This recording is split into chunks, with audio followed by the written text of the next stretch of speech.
Guys, আপনার চ্যানেলে যদি ভিউজ না এসে থাকে, আপনার চ্যানেলে যদি ভিউজ ডাউন প্রবলেমটা দেখা যায়, তাহলে আজকের এই ভিডিওটি সম্পূর্ণ আপনার জন্য। কারণ আজকের এই ভিডিওতে আমি আপনাদের সাথে এমন কিছুগুলো টিপস শেয়ার করতে চলেছি, এবং এই টিপসগুলো যখন আপনারা আপনাদের ভিডিওর মধ্যে অ্যাপ্লাই করবেন, তখন দেখবেন আপনাদের ভিডিওতে কিন্তু আবার আগের মতন ভিউজ আসছে। আপনাদের চ্যানেল থেকে আগে যে ধরনের ইনকামটা হতো, সেই ইনকামটাই কিন্তু আবার বর্তমানে স্টেবল হবে। মানে এক কথায় আপনার ভিউজ ডাউন প্রবলেমটা আপনারা কিন্তু সলভ করতে চলেছে এই ভিডিওটির মাধ্যমে। বাট বেশ, এখানে আমি আপনাদের বলবো, ভিডিওটি যদি আপনারা স্কিপ করে দেখেন, তাহলে কিন্তু আপনারা বুঝতেই পারবেন না যে অ্যাকচুয়ালি আপনাদের চ্যানেলে ভিউজটাকে বাড়ানোর জন্য আপনারা কি করবেন, বা ভিউজ ডাউন প্রবলেমটাকে সলভ কিভাবে করবেন, সেটা কিন্তু আপনারা কোনোভাবেই জানতে পারবেন না। তাই আজকের এই ভিডিওটিকে অন্তত মনোযোগ সহকারে দেখবেন। ওকে, তো চলুন বন্ধুরা, ভিডিওটি কন্টিনিউ করা যাক।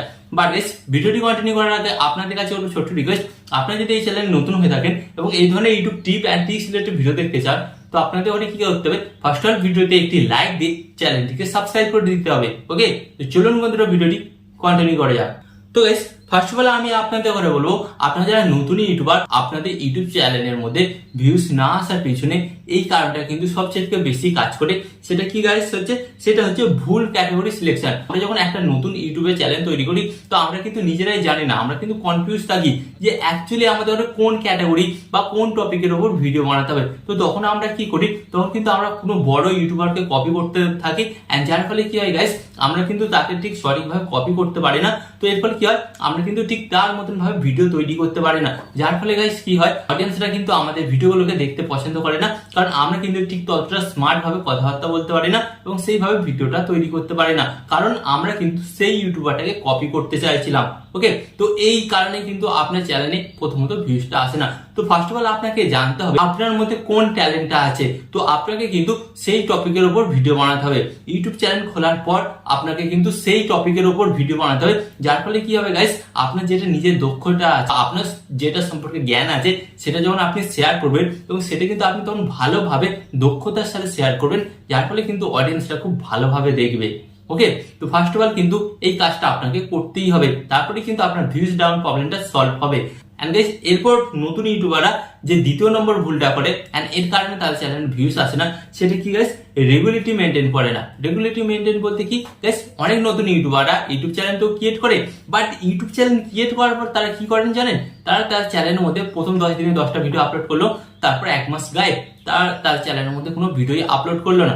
আবার এক মাস পর এলো, আবার 5টা ভিডিও আপলোড করলো, আবার তারা গায়েব হয়ে গেল। ওই যখন আপনারা ইউটিউব চ্যানেলে রেগুলারিটি মেনটেন না করে কাজকর্ম করবেন, তখন ইউটিউব অ্যালগোরিদম কিন্তু আপনার চ্যানেলটাকে সাপোর্ট করবে না, এন্ড যার কারণে কি হবে গাইস, ইউটিউব অ্যালগোরিদম আপনার ভিডিওগুলো রিচ ডাউন করে দেবে, এন্ড যার কারণে আপনার চ্যানেলে কিন্তু ভিউজ আসবে না। তাই ফার্স্ট অফ অল কিন্তু আপনাকে ইউটিউব চ্যানেলে ভিউজ বাড়তে গেলে রেগুলারিটি মেনটেন করে কাজকর্ম করতে হবে। রেগুলারিটি মেনটেন বলতে কি, রেগুলারিটি মেনটেন বলতে গাইস, আপনি ধরুন প্রতিদিন একটা করে ভিডিও আপলোড করেন, তাহলে প্রতিদিন কিন্তু আপনাকে একটা করে ভিডিও আপলোড করতে হবে। আবার আপনি ধরুন সপ্তাহে একটা ভিডিও আপলোড করেন, তাহলে কিন্তু আপনাকে সপ্তাহে একটা করে ভিডিও আপলোড করতে হবে।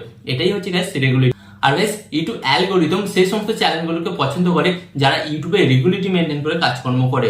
ওকে, তো এই পয়েন্টটা কিন্তু আপনারা মাথায় রাখবেন যদি আপনারা আপনাদের ভিউজটা বাড়াতে চান। এন্ড এরপর আপনাদের বলবো 3 নম্বর পয়েন্ট গাইস। 3 নম্বর পয়েন্ট হচ্ছে, নতুন ইউটিউবাররা কিন্তু ইউটিউবের অ্যালগোরিদমকে বুঝতে পারে না। ইউটিউব অ্যালগোরিদম বলতে কি, ধরুন আপনি আপনার চ্যানেলের মধ্যে 50টা 100টা ভিডিও আপলোড করেছেন, বাট ওই 50টা বা 100টা ভিডিওর মধ্যে থেকে আপনার 2-1টা ভিডিও ভাইরাল হয়েছে। তো আপনারা কি করেন, সে সমস্ত ভিডিওগুলোকে ছেড়ে দিন, ছেড়ে দিয়ে নিজেদের পছন্দের মতন ভিডিও বানান। তো এটা কিন্তু করলে হবে না, এখানে কিন্তু ইউটিউব অ্যালগোরিদমকে বুঝতে হবে। আপনাকে দেখতে হবে আপনার ওই 50টা ভিডিওর মধ্যে যে ভিডিওগুলোতে সবচেয়ে বেশি ভিউজ হয়েছে, সেই ভিডিওগুলোর উপরই কিন্তু আপনাকে বারবার ভিডিও বানাতে হবে, এবং সেই টপিকগুলোর উপরই কিন্তু আপনাকে ভিডিও বানাতে হবে। যার ফলে ইউটিউব অ্যালগোরিদম কি করবে, আপনার ওই ভিডিওগুলোকে আরো দর্শকের কাছে পৌঁছাবে, কারণ ইউটিউব অ্যালগোরিদম ঠিক করেছে আপনার চ্যানেলে এই ভিডিওগুলোকে সে ভাইরাল করবে, এবং আপনি যখন সেই ক্যাটাগরি অনুযায়ী ভিডিও বানাবেন, তখন ডেফিনেটলি কিন্তু আপনার ভিডিওতে কিন্তু প্রচুর পরিমাণে ভিউজ আসবে। তাই গাইস, আপনাকে কিন্তু নিজের মন অনুযায়ী কাজ করলে হবে না, ইউটিউব অ্যালগোরিদমকে বুঝে কাজকর্ম করতে হবে। এর ফলে কিন্তু খুব সহজেই আপনার চ্যানেলে ভিউজটা দ্বিগুণ হবে। এন্ড এরপর গাইস, আমি আপনাদের বলবো 4 নম্বর যেটা পয়েন্ট, নতুন ইউটিউবাররা এটার দিকে কোনো প্রকার বিবেচনাই করে না, যার ফলে তাদের ভিডিওতে ভিউসই আসে না এবং অডিয়েন্সটা থাকে না। সেটা হচ্ছে কি গাইস, অডিয়েন্সকে এন্টারটেনমেন্ট করা বা অডিয়েন্সকে স্যাটিসফ্যাকশন দেওয়া। তো এখানে আমি আপনাদের এবার বোঝাই, অডিয়েন্সকে এন্টারটেনমেন্ট করা মানে কি, ধরুন আপনি কোনো কুকিং জাতীয় ভিডিও বানাচ্ছেন বা কোনো কমেডি ভিডিও বানাচ্ছেন, তো আপনাকে কি করতে হবে, এখানে দর্শকদের করে হাসাতে হবে। যদি আপনি কমেডি ভিডিও বানান, দর্শকদের করে হাসাতে হবে। বাট আপনার অ্যাক্টিংটা যদি কমেডির মতো না হয়, দর্শক যদি না হাসে, তাহলে গাইস কি হবে, তাহলে আপনার ভিডিওটা বানানো বেকার হচ্ছে। অ্যান্ড যার ফলে কি হবে গাইস, অডিয়েন্স তো আপনার ভিডিও দেখে হাসবে না, এবং অডিয়েন্স কিন্তু আপনার চ্যানেল এবং আপনার ভিডিও থেকে কিন্তু দূরে চলে যাবে, কারণ আপনার অ্যাক্টিং কিন্তু পছন্দ হচ্ছে না। অ্যান্ড এখানে আমি আপনাদের বলবো স্যাটিসফ্যাকশন বলতে কি, ধরুন আপনি কোনো টেক্সট রিলেটেড ভিডিও বানাচ্ছেন যে হাউ টু ক্রিয়েট এই ইউটিউব চ্যানেল, বাট আপনি কিন্তু সেখানে একটা অডিয়েন্সকে সঠিকভাবে বোঝাতে পারছেন না যে ইউটিউব চ্যানেলটা কিভাবে ক্রিয়েট করবেন বা কিভাবে তৈরি করবেন। এই কাজটা যদি আপনারা সঠিকভাবে না করতে পারেন, তাহলে কিন্তু অডিয়েন্সটা আপনার থেকে বিরক্ত হবে, কারণ আপনি কিন্তু দর্শকদের ঘরে স্যাটিসফ্যাকশন দিতে পারছেন না। তো ফার্স্ট অফ অল আমি আপনাদের ঘরে বললাম, আপনাদের ঘরে কিন্তু এই দুটো কাজ করতে হবে, দর্শকদের ঘরে এন্টারটেনমেন্ট করতে হবে প্লাস স্যাটিসফ্যাকশন দিতে হবে। এন্ড এই দুটো কাজ করলে কিন্তু আপনারা দেখবেন অডিয়েন্সরা কিন্তু আপনাদের প্রত্যেকটা ভিডিও দেখছে, এন্ড যার ফলে কি হবে, আপনাদের ভিডিওতে ওয়াচ টাইম বাড়বে।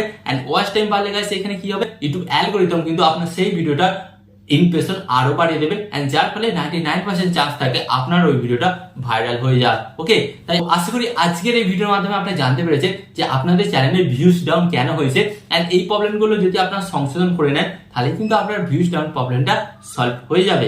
ওকে, তো আশা করি আজকের এই ভিডিও থেকে আপনারা নতুন কিছু ইনফরমেশন পেলেন, এবং আরো এই ধরনের ইনফরমেশন পেতে আপনাদের কি করতে হবে, ফার্স্ট অফ অল ভিডিওতে একটি লাইক দিয়ে চ্যানেলটিকে সাবস্ক্রাইব করে দিতে হবে।